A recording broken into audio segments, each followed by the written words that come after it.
You know, it's an old saying, don't mistake the finger pointing to the moon for the moon itself. But it's so easy to start to do it. It's so easy to get lost in that which is trying to show us the moon, trying to show us our inherently awakened and enlightened condition. And instead of allowing it to show us our inherently awakened and enlightened condition, we are busy sort of worshiping the discipline.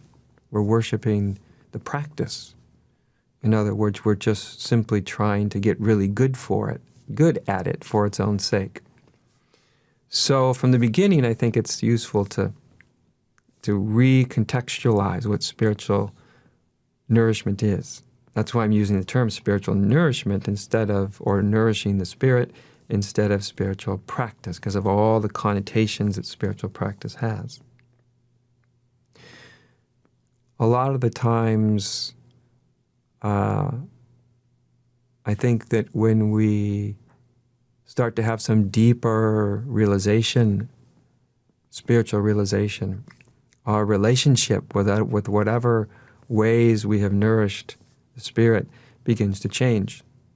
Often at the beginning, we are very much trying to practice something. We're trying to perfect it. We're trying to perfect the meditation. We're trying to perfect our understanding. We are going about inquiry in some sort of very specialized, overly intellectual way. And it's interesting to be learning new things, but it's also frustrating because, you can't actually gain a kind of egoic mastery over yourself, And as we become more realized, our relationship with our own spiritual disciplines begins to shift, where the idea to practice in order to gain something doesn't make much sense anymore. Because that's where most people start from, don't they? I'm practicing something in order to gain something. Even if I'm practicing in order to gain enlightenment, I'm practicing in order to gain awakening, I'm practicing in order to get something that I don't now have. And a certain amount of that kind of approach is understandable. It's almost unavoidable no matter what someone says to us. Because, of course, we all are exactly and precisely where we are, quite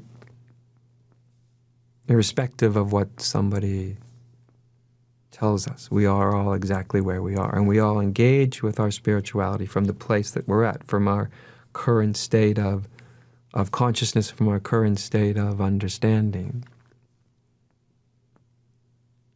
So because viewing spiritual disciplines or spiritual nourishment in terms of a gaining idea is so antithetical to spiritual realization, because it is so prone to frustration, that there's also a teaching that arises that says, you don't really need to do spiritual practices because you don't need to do anything to be or to realize what you already are. And maybe you don't.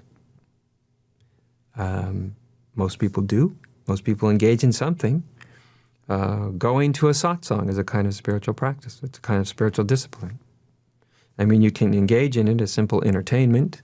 Like this evening, you could listen to this program simply as a kind of entertainment. You could just listen to it as in a way in which you're just analyzing what I'm saying, seeing if you agree or disagree or how it compares to some other teaching or some other piece of knowledge in your head. And that's one way to engage with a teaching. That's a certain kind of practice. It's a certain kind of discipline, actually. It's not particularly, ultimately, that useful to engage, even in us being here this evening together. I think a different way to engage is a way in which you begin to see the limitations of simply trying to gain knowledge, as if you gain more understanding, if you gain more knowledge, that in itself will help you to awaken. Of course, a more accurate understanding is often a very good thing. It's like a roadmap, a roadmap that has no correspondence to the territory you want to travel is useless to you.